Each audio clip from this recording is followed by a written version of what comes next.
पुत्र, हस्तिनापुर को एक उत्तराधिकारी देने का कर्तव्य तुम्हारा है। असंभव है ताऊ।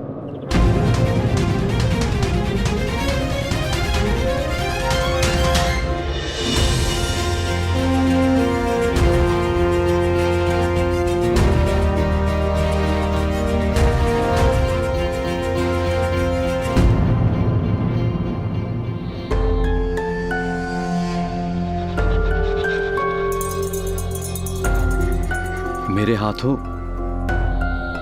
ऋषि किंदम की हत्या हुई है।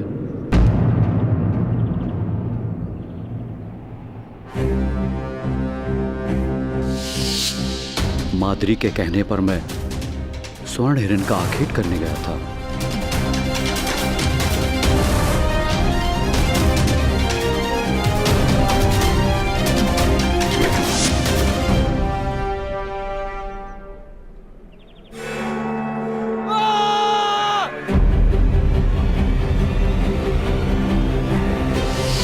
जब भूल से ऋषि किंदम को मेरा बाण लगा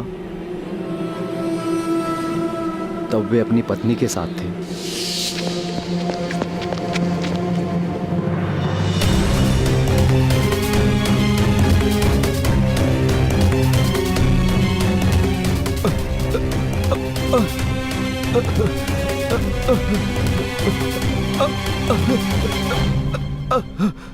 मेरे एक ही तीर से उन दोनों के प्राण चले गए।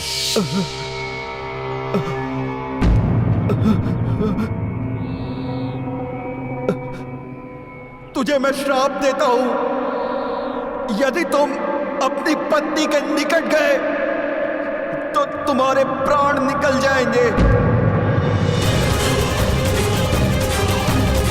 तुम्हारे माध्यम से तुम्हारी पत्नी को कभी संतान प्राप्त नहीं हो सकता।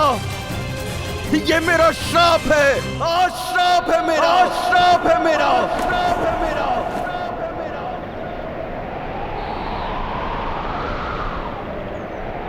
मेरे माध्यम से मेरी पत्नी को संतान प्राप्त नहीं हो सकती ताऊ।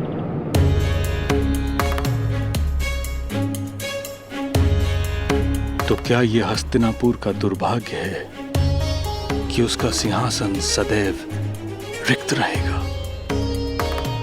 किसी चमत्कार, मंत्रबल अथवा नियोग से यदि मेरी पत्नी को कोई पुत्र प्राप्त हो तो उस पुत्र को दत्तक लेकर भी मैं उसे हस्तिनापुर का उत्तराधिकारी घोषित कर दूंगा। ईश्वर करे ऐसा कोई चमत्कार हो। चलो आ जाओ। चलो बैठो यहाँ।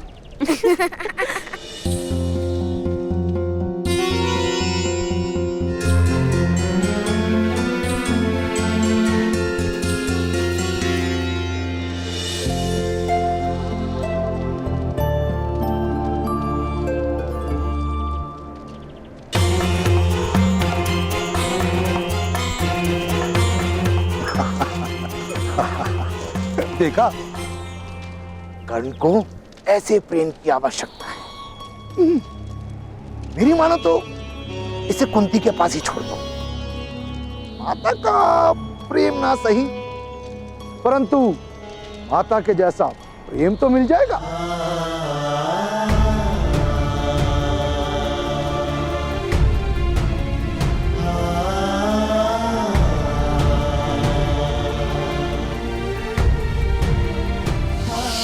कभी मेरा पुत्र नहीं बन सकता आर्य, और इस बालक को मैं प्रेम नहीं दूंगी आर्य।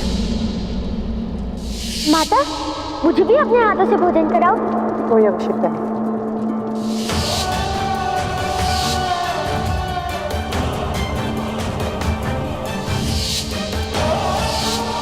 कर्ण को पालना ही मेरे जीवन की एक पीड़ा है।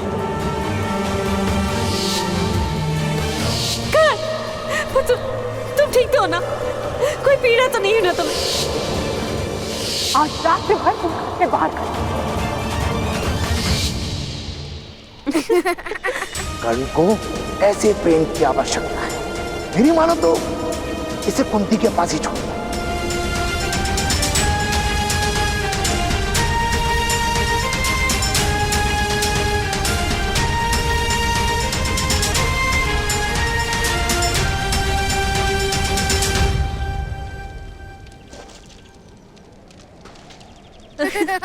ये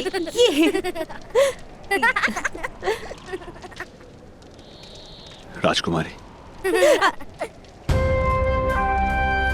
आपकी आज्ञा लेना चाहता हूं। हमारे प्रस्थान का समय हो गया है। कर्ण पुत्र,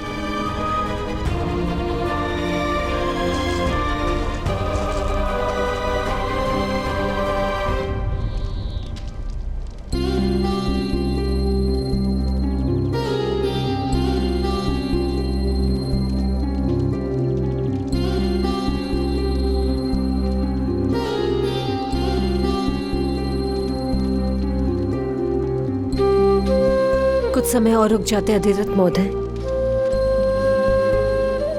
रात्रि का समय है।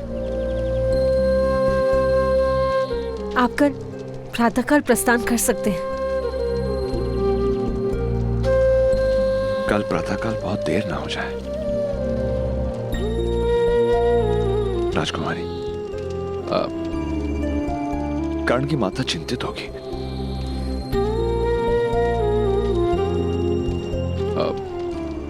कर्णपुत्र, राजकुमारी के चरण स्पर्श करो और उनसे आज्ञा ले लो।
मेरा स्मरण करोगे ना पुत्र?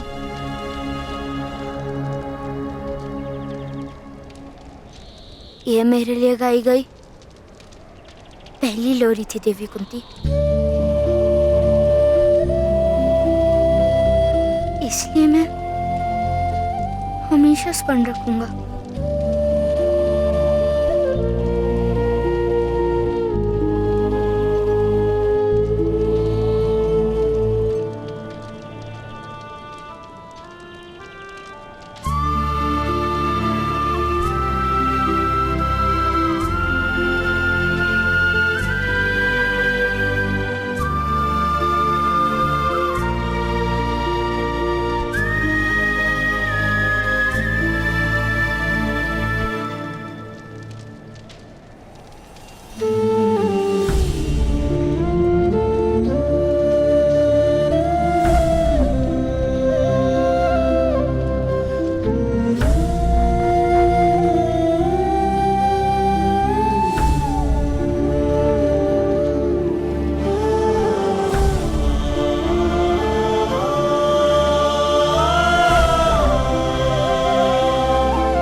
अपनी पत्नी को समझाओ सुषेण। उन्हें बताओ कि महारानी कुंती को उसके पुत्र से कितना प्रेम था।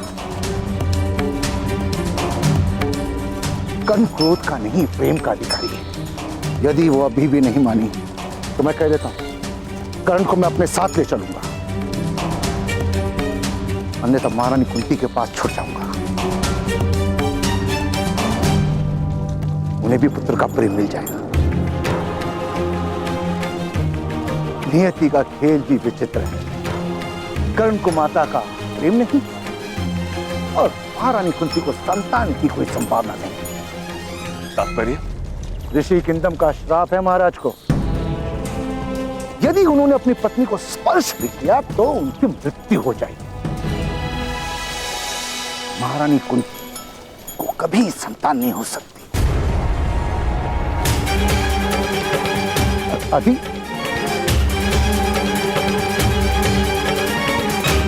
आपका पुत्र बहुत तेजस्वी है। ऐसा बालक किसी महान राज्य का सम्राट हो सकता था।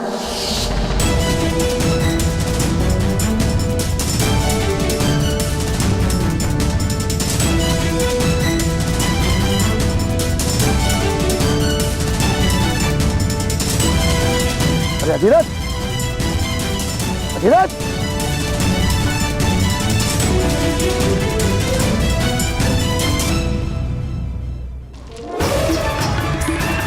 नियति का खेल भी विचित्र है। कर्ण को माता का प्रेम नहीं और महारानी कुंती को संतान की कोई संभावना नहीं।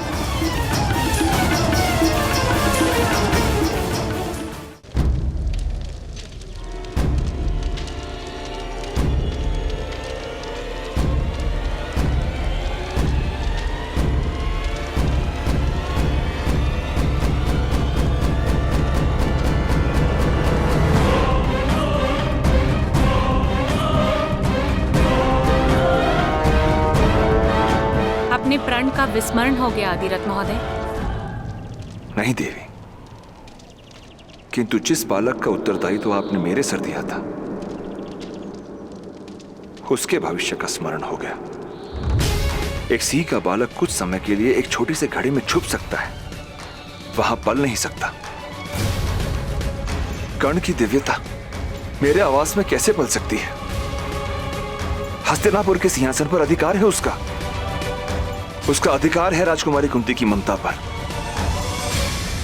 नहीं अधिरथ, कर्ण को कभी हस्तिनापुर का सिंहासन प्राप्त नहीं होगा, क्योंकि कर्ण महाराज पांडु का पुत्र नहीं। क्षत्रियों में नियोग के माध्यम से भी पुत्र प्राप्त होना उचित माना गया है, किंतु उस पद्धति में समग्र परिवार की सहमति होती है। विवाह से पूर्व जन्मा बालक स्त्री के पति की संतान कभी मानी नहीं जा सकती। राजकुमारी का ये रहस्य यदि प्रकट हो गया तो महाराज क्रोध में आकर राजकुमारी का त्याग भी कर सकते हैं। महामहिम इस बात को हस्तिनापुर का अपमान मानकर कुंती राष्ट्र पर आक्रमण कर सकते हैं।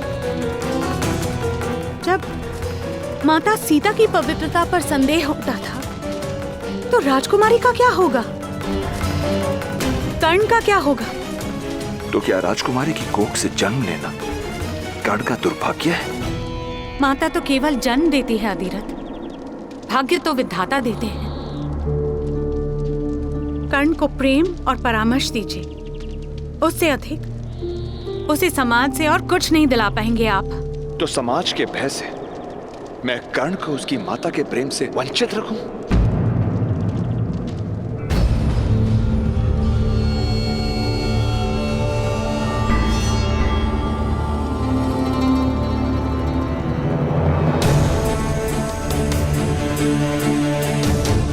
अधिरथ महोदय, आप लौट आए?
आपकी ओर से कर्ण के लिए कोई भेंट प्राप्त करने आया हूं। बच्चों के स्वर्ण कच्चे होते हैं। आपकी दी गई भेंट कर्ण के लिए आपके स्मरणों का आधार बन जाएगी।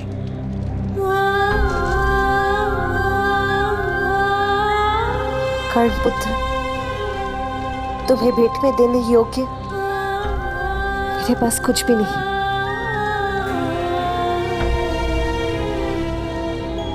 केवल इस अंगूठी के।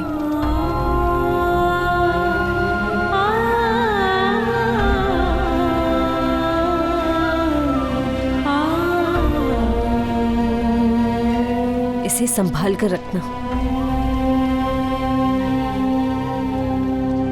जीवन में एक बार इस अंगूठी के बदले तुम्हें हस्तिनापुर से वरदान प्राप्त होगा।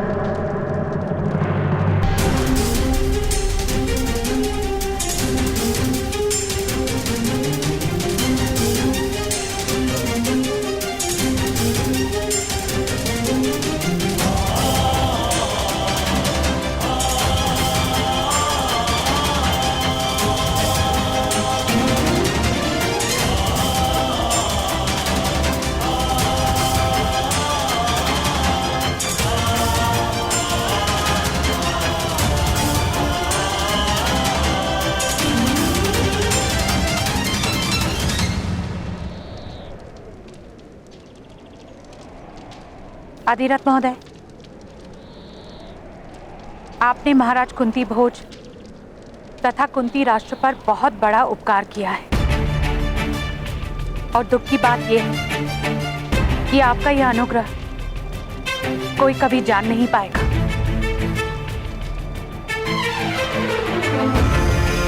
मैंने केवल अपना कर्तव्य निभाया देवी।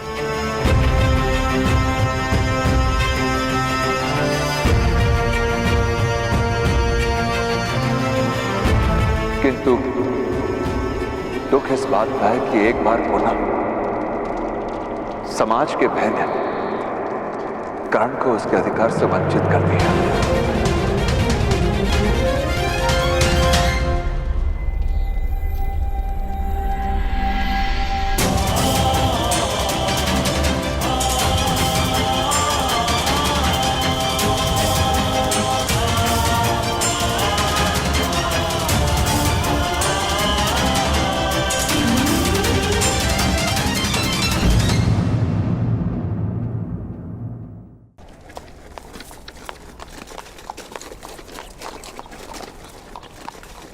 माता, लगता है भ्राताश्री आ गए।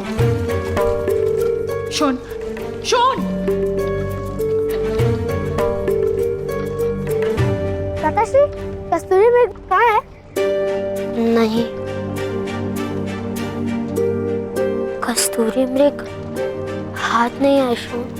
किंतु यदि आप कस्तूरी मृग नहीं लाएंगे तो माता का प्रेम आपको किस प्रकार प्राप्त होगा? अरे कस्तूरी मृग तो स्वयं आएगा। अब तो तुम्हारे भ्राता महारानी कुंती और महाराजा पांडु के मित्र हैं।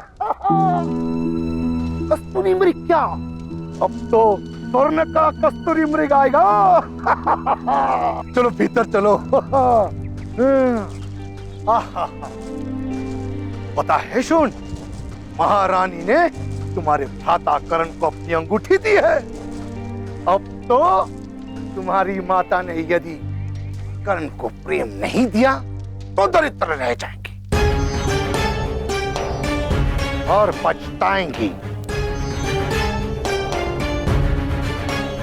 आर्य, जेठ जी से कहिए कि कुंती बोझ का राजसारथी एक छोटे से गांव में छोटे छोटे रथ बनाकर पूरे वर्ष में केवल 2 सुवर्ण मुद्रा प्राप्त करते हैं। इससे अधिक दरिद्रता और क्या आएगी?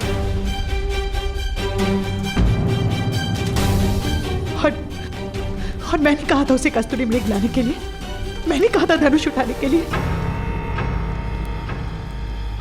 तो फिर उसकी मूर्खता का दंड मुझे क्यों मिल रहा है? संतान की मूर्खता का दोष और संतान की सफलता के लिए प्रशंसा दोनों माता को ही मिलते हैं। यदि तुम कर्ण जैसे चमत्कारिक और दिव्य बालक को अपनाओगी तो प्रशंसा तले डूब जाओगी, गर्व से फूल ही नहीं समाओगी। मुझे किसी की प्रशंसा की कोई आवश्यकता नहीं है। और ये दिव्य है ना, तो ये मत भूलिए, दिव्य का स्थान दिव्य लोक में है, देवताओं के बीच में।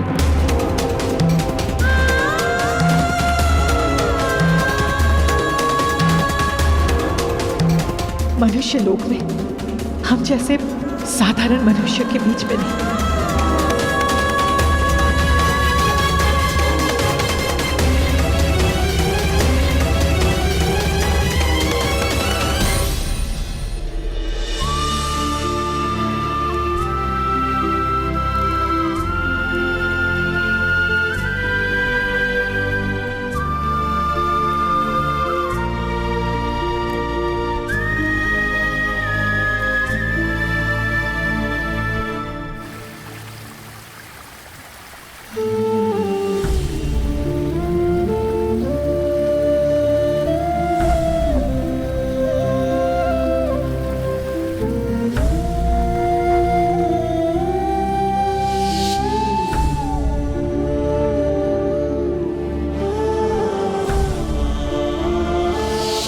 और ये दिव्य है ना, तो ये मत भूलिए, दिव्य का स्थान दिव्य लोक में है, देवताओं के बीच में।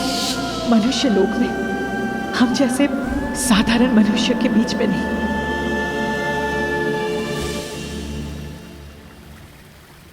भ्राताश्री, इस प्रकार यहाँ क्यों बैठे हैं? तो कहाँ बैठो शोन?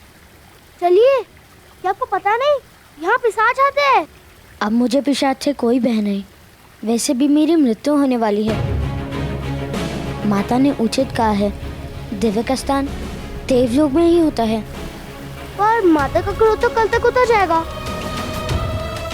नहीं शोन, ताऊ ने कहा था यदि किसी वस्तु से प्रकाश निकले तो वे दिव्य होती है। और मेरे शरीर से भी प्रकाश निकलता है। आपके शरीर में से कहाँ प्रकाश निकलता है? बताइए। ऐसे नहीं निकलता, किंतु जब मैं पर्वत से गिरता हूँ तब पूरे शरीर से प्रकाश निकलता है। अवश्य मेरी मृत्यु अब निकट है, उससे मुझे कोई हानि नहीं होती। तो दिखाइए। मृत्यु? अरे नहीं, प्रकाश।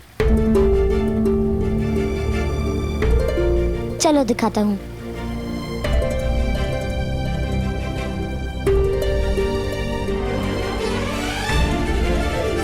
और कितना चलाओगे भ्राताश्री? अब अपना दिखा दो ना दिव्य कवच। ठीक है।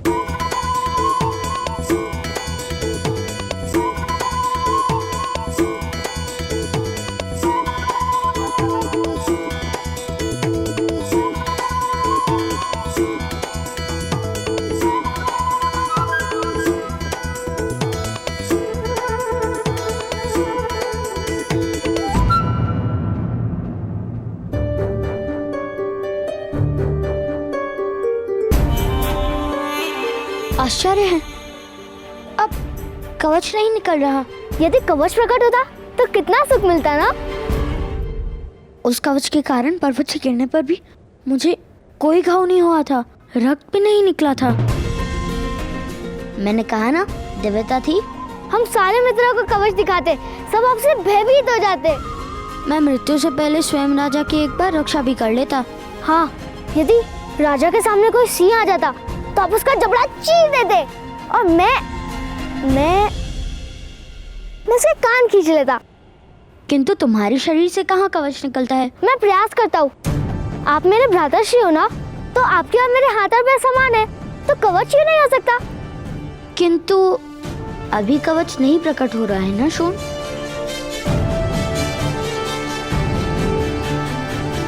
संभवतः पर्वत से गिरने पर प्रकट हो। मैं प्रयास करता हूँ। नहीं शोन, ठहरो, ऐसा साहस करना उचित नहीं।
भ्राताश्री के शरीर से कवच प्रकट होता है। और आपने देखा वो पत्थर भी कैसे टूट गया। किंतु मुझे और मेरे भ्राताश्री को कोई हानि नहीं हुई।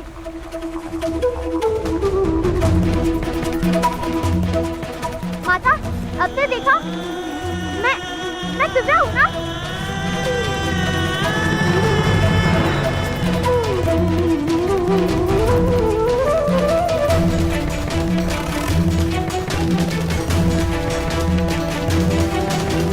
अंदर रखना,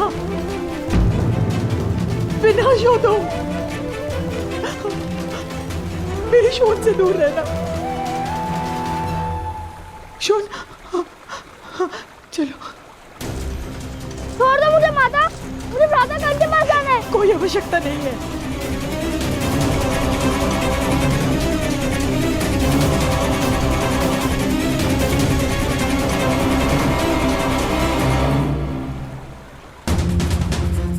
भ्राता कर्ण दिव्य है माता, क्या आपने उनको दिव्य कवच नहीं देखा? अब हमें कोई हानि नहीं होगी। कर्ण स्वयं हानि है शोन। यदि तुम उसके साथ रहे तो तुम पर भी विपदा आ पड़ेगी। तुम क्यों नहीं समझ रहे हो शोन? कर्ण का कवच केवल उसी की रक्षा कर सकता है, किंतु वो हम सबके लिए मृत्यु का कारण बनेगा।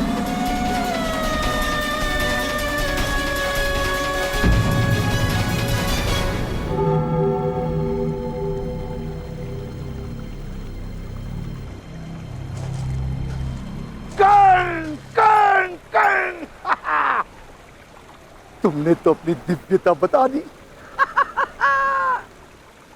अब एक और दिव्य रथ बनाने में मेरी मदद करोगे?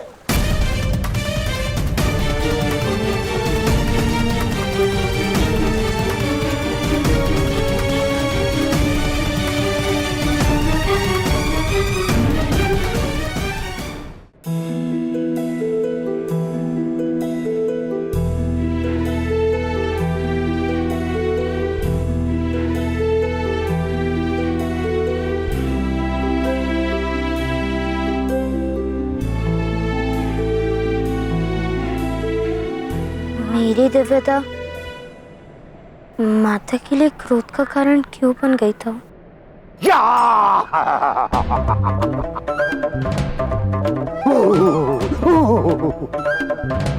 तुम्हारी माता भयभीत हो गई होगी। तुम्हारी दिव्यता तो प्रेम का कारण है पुत्र।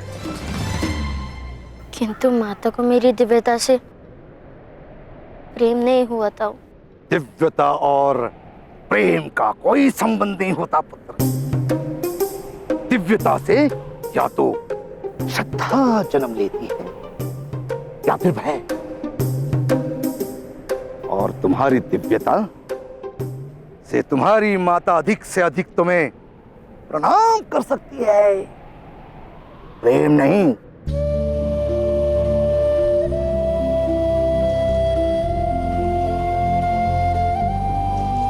माता से प्रणाम की अपेक्षा किस बालक को होती है ताऊ? मुझे माता के प्रेम की आवश्यकता है।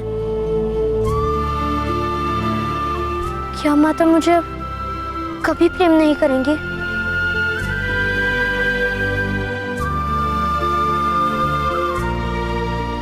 नहीं, नहीं पुत्र नहीं,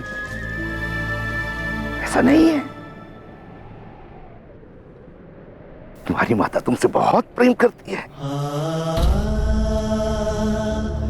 ईश्वर हो या माता, अपनी निर्बल संतान को सदा ही अधिक प्रेम दिखाती है। और शून में तुम जैसा चमत्कारियां तो है नहीं, शक्तियां तो है नहीं, बस इसी कारण तुम्हारी माता शून पर अधिक ध्यान देती है। हाँ।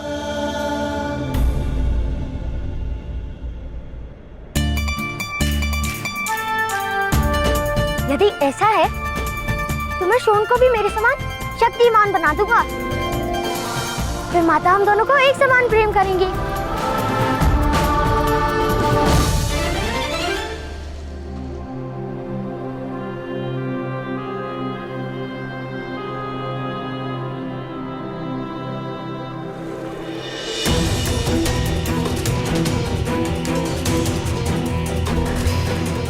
भगवान ने राजकुमारी को आश्वासन दिया था कि वो सदैव अपने पुत्र की रक्षा करेंगे। यही कारण है कि इस बालक के पास दिव्य कवच तथा कुंडल है। आपका पुत्र बहुत तेजस्वी है। ऐसा बालक तो किसी महान राज्य का सम्राट हो सकता था।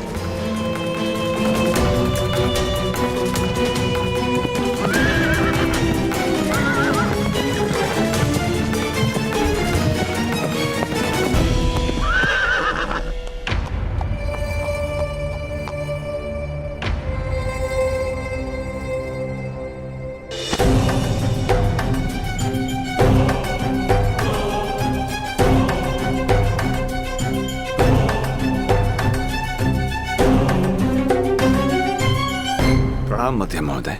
मेरे अश्वों को आज जल नहीं पिलाया तुमने। क्षमा कीजिएगा, किसी काम में व्यस्त हो गया था। मैं अभी जल पिला देता हूं। किस काम में व्यस्त है अधिरथ, बहुत अच्छे से जानता हूं मैं। स्वयं अपनी आंखों से देखा है मैंने।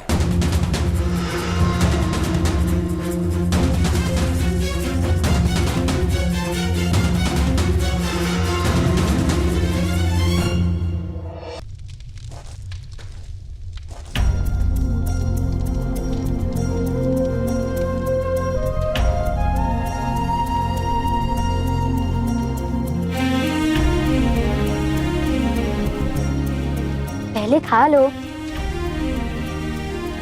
इतना क्रोध क्यों शोन? माता ने कहा है कि आपके कवच के कारण हम सबकी मृत्यु हो जाएगी। किंतु मैं जानता हूँ जब तक आप हमारे साथ होंगे तब तक मृत्यु हमें स्पर्श भी नहीं कर सकती है। किंतु माता ये बात समझती क्यों नहीं? अच्छा पहले खा लो। किंतु तुम तो ये बात समझते हो ना? अवश्य, मैं आपसे अत्यंत प्रेम करता भ्राता, 4 लड्डुओं से भी अधिक। किंतु माता आपसे प्रेम नहीं करती, यही कारण है कि माता ये बात समझती नहीं। शीघ्र ही माता मुझसे प्रेम करने लगेगी।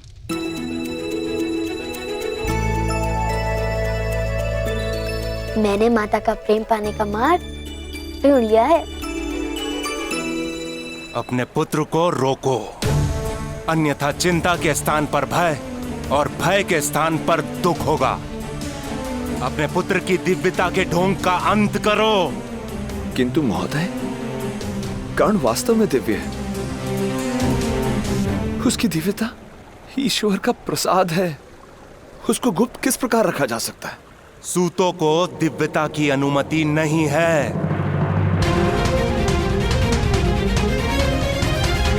ईश्वर का प्रसाद जात पात नहीं देखता महोदय। यदि ईश्वर का प्रसाद है तो उसे मंदिर में बिठाओ और गर्भगृह का द्वार बंद कर दो, तब उसका नमन किया जाएगा। किंतु जीवन मंदिर में नहीं बीत सकता, उसे संसार में आना ही पड़ेगा। और जिस दिन वो समाज के मध्य आया, उस दिन उस पर जात पात का बंधन अवश्य होगा।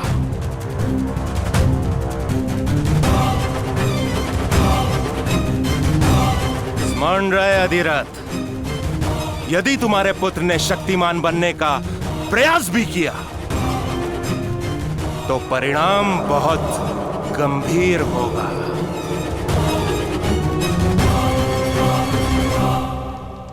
हाँ, मैं तुम्हें भी अपनी भांति महान धनुर्धर बना दूंगा। उसके पश्चात माता का प्रेम मुझे भी प्राप्त होगा।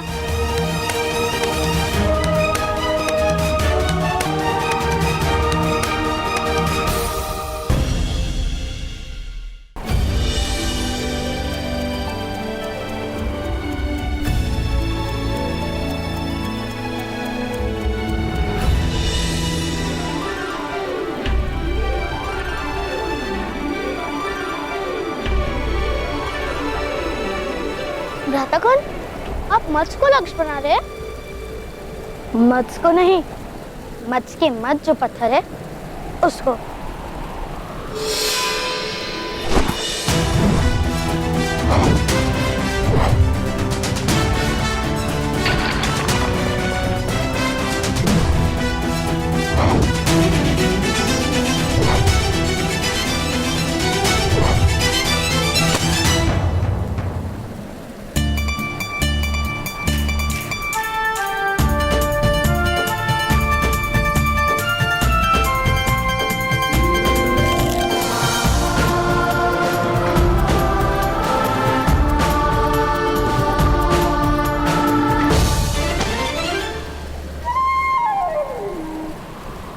अब तुम प्रयत्न करो।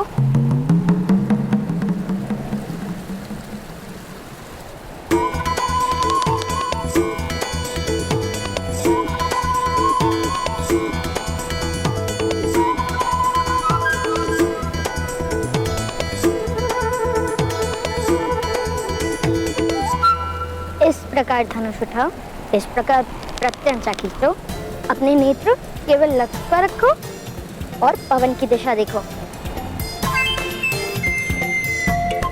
तल संधान करते समय मस्तक थोड़ा सा नीचे और हाथ ऊपर होने चाहिए। ना मस्तक मेरी आज्ञा मान रहा है, ना हाथ और ना ये धनुष। मुझे लगता है मेरे कारण आपको माता का प्रेम कभी प्राप्त नहीं होगा। प्रयत्न करते रहो शोन। उस प्रयत्न से क्या लाभ होगा उसकी चिंता छोड़ दो। जाओ शोन, अब तुम फिर से प्रयत्न करो।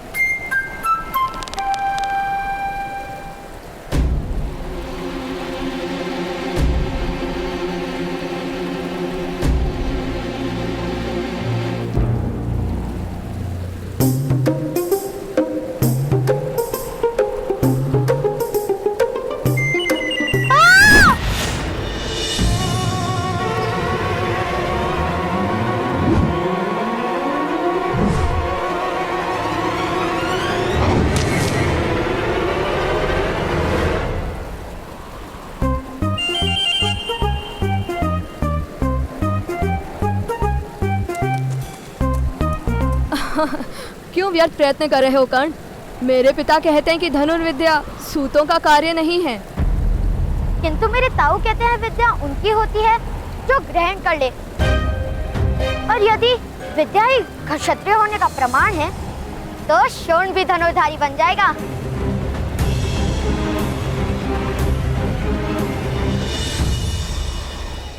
कर्ण के सामर्थ्य को समाज स्वीकार नहीं करेगा।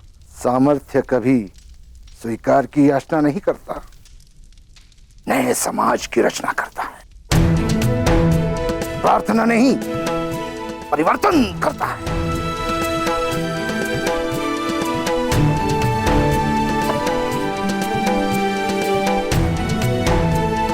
ऐसा ही आत्मविश्वास लेकर आप भी घर से निकले थे। क्या हुआ? ना संसार बसा पाए और ना परिवर्तन ला पाए।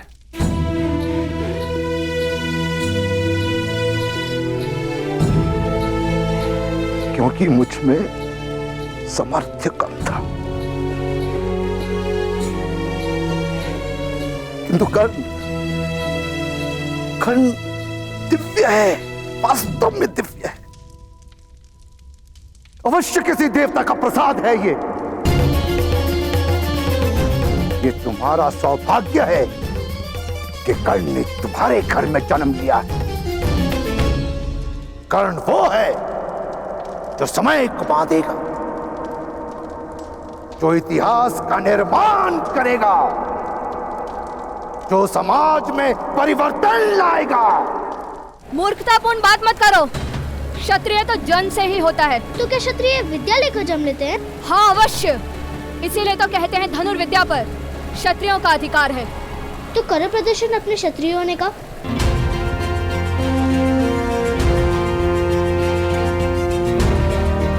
उस पेड़ से फल लाकर दिखाओ। मत्स्य के मत से तुम्हें अपने बाण का मार्ग बनाना पड़ेगा।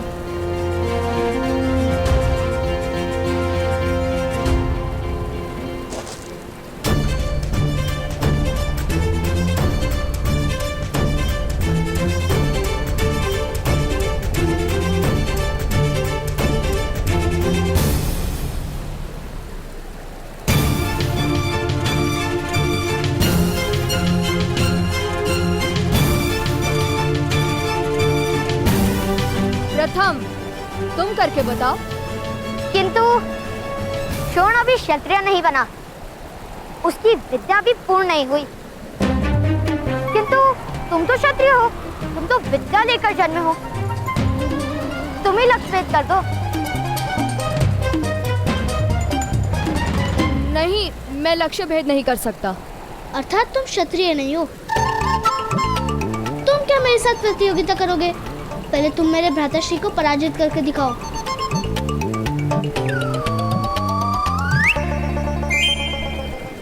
और जब तक तुम भ्राताश्री को पराजित नहीं करोगे, तब तक हम तुम्हें क्षत्रिय नहीं मानेंगे।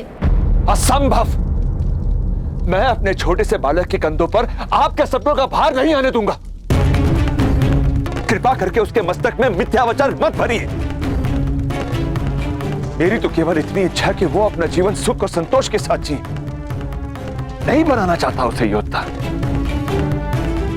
नहीं करवानी है समाज के साथ शत्रुता, उसके जीवन में संघर्ष नहीं भरना चाहता मैं। सामर्थ्य और संघर्ष में तो पति पत्नी का संबंध है अधिरथ। नहीं भ्राताश्री, कोई संघर्ष नहीं होगा उसके जीवन में। कर्ण सामान्य है और एक सूत की तरह सामान्य जीवन जिएगा। इस समय प्रकाश कम हो गया है, मैं कल प्रातः का लक्ष्य भेद कर दूंगा। सुनो, यदि तुम लक्ष्य भेद नहीं कर पाए तो तुम्हें भ्राताश्री के चरण स्पर्श करने पड़ेंगे, और यदि लक्ष्य भेद कर पाए तो मैं तुम्हारे चरण स्पर्श करूंगा। चलो श्वेत केतु, चलो।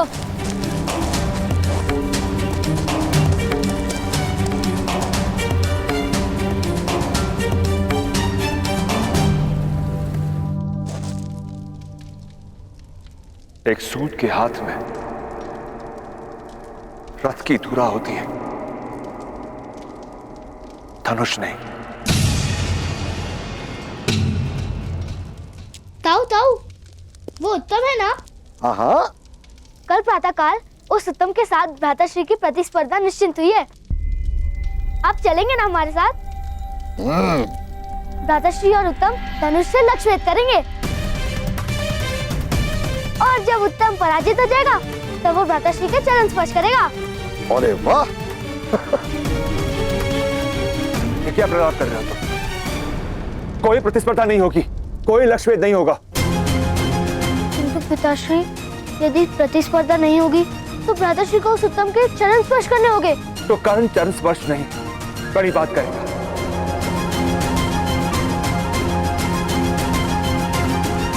किंतु तुम दोनों मेरा आदेश नहीं टालोगे। कल प्रातःकाल कर्ण धनुष को हाथ नहीं लगाएगा।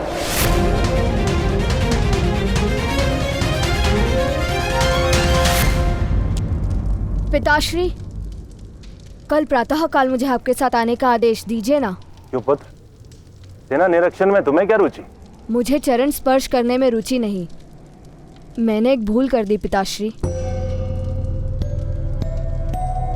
जाओ। मेरे सम्मान पे प्रश्न हुआ तो मैंने प्रतियोगिता को स्वीकार कर लिया।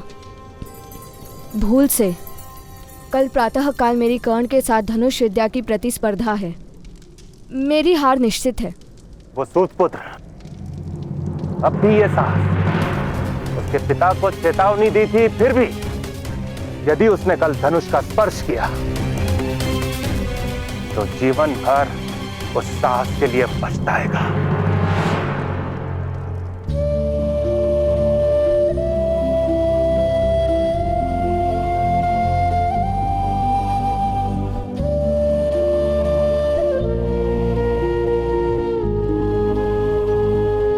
तो कर्ण चरण स्पर्श नहीं, बड़ी बात करें। कल प्रातःकाल कर्ण धनुष को हाथ नहीं लगाएगा।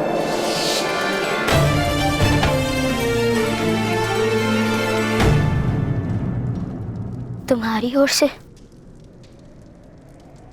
मैं उत्तम के चरण स्पर्श करूंगा। शोण,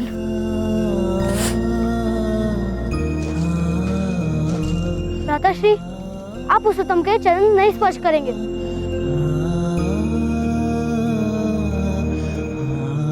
आपको प्रतियोगिता करनी ही पड़ेगी। पिताश्री का आदेश नहीं टाल सकते हम।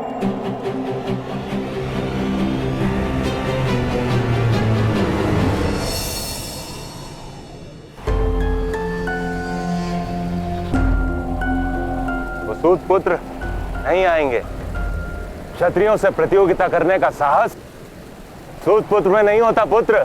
और चरण स्पर्श करने की संभावना से वो कर्ण भयभीत हो गया होगा। चरण स्पर्श करवाने के लिए हम उनके घर चले पिताश्री? नहीं पुत्र, अब तो गांव के बीच वो कर्ण तुम्हारे चरण स्पर्श करेगा। चलो।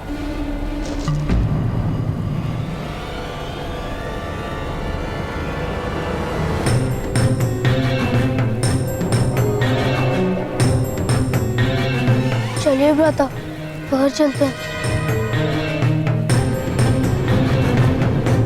प्रतियोगिता को स्वीकार किया है तो उसे पूर्ण भी करना होगा। पीछे नहीं हट सकते हम। तुम पर लांछन लगेगा।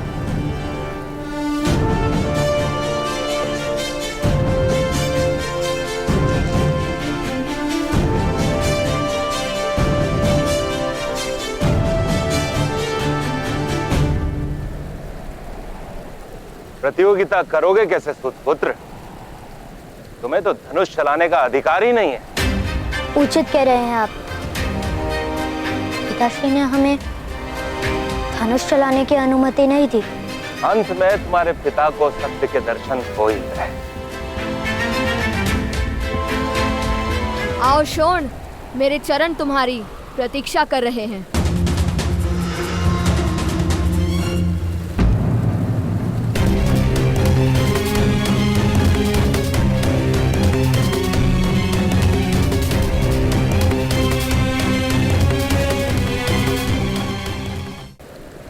उत्तम, यदि तुम्हें आपत्ति ना हो तो शोण के स्थान पर क्या मैं तुम्हारे चरण स्पर्श कर सकता हूँ? नहीं भ्राताश्री, आप उत्तम के चरण स्पर्श नहीं कर सकते। मैं ही उत्तम के चरण स्पर्श करूंगा। अरे दोनों ही कर लो। भूतों को चरण स्पर्श करने में लज्जा किस बात की?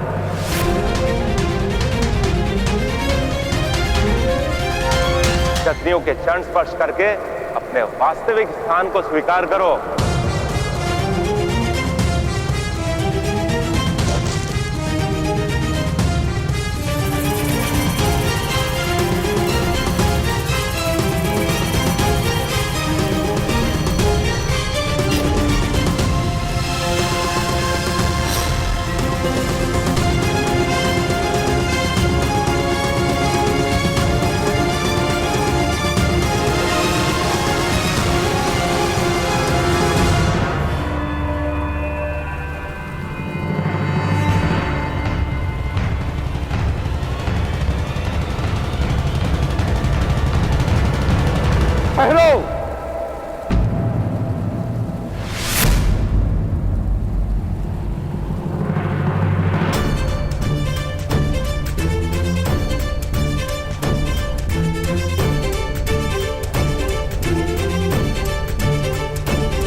जाओ पुत्र।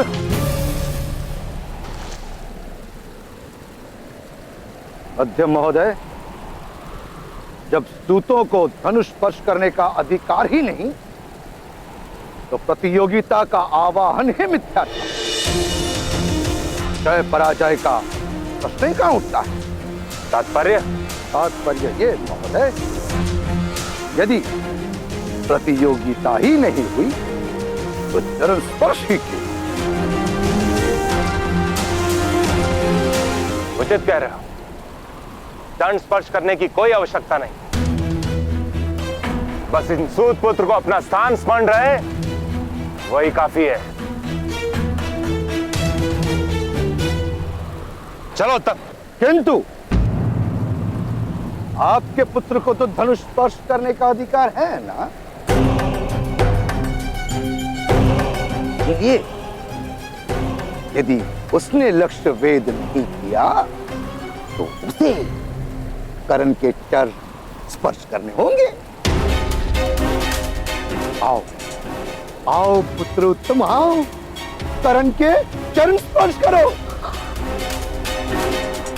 या लक्ष्य वेद करो।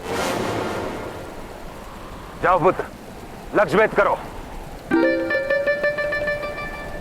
जाओ।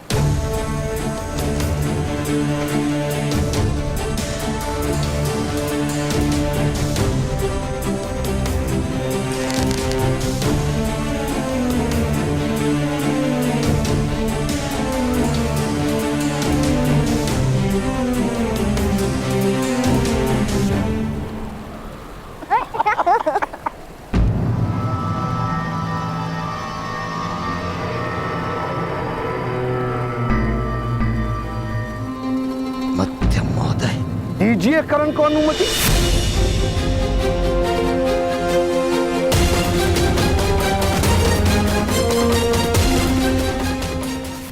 दीजिए कर्ण को अनुमति। पिताश्री ने हमें धनुष चलाने की अनुमति नहीं दी। अनुमति दी। आओ कर्ण, धनुष स्पर्श करो। जाओ पुत्र कर्ण, अपने सामर्थ्य का ज्ञान दे दो मध्य महोदय को। नहीं तो पिताश्री ने धनुष स्पर्श करने की अनुमति नहीं दी।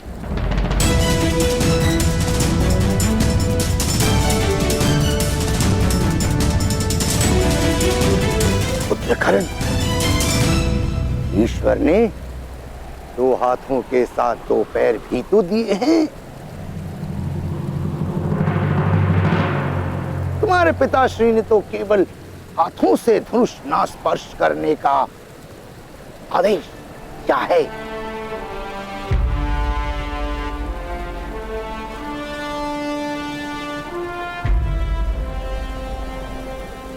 दिव्य दृष्टि से बाण शक्ति से जीते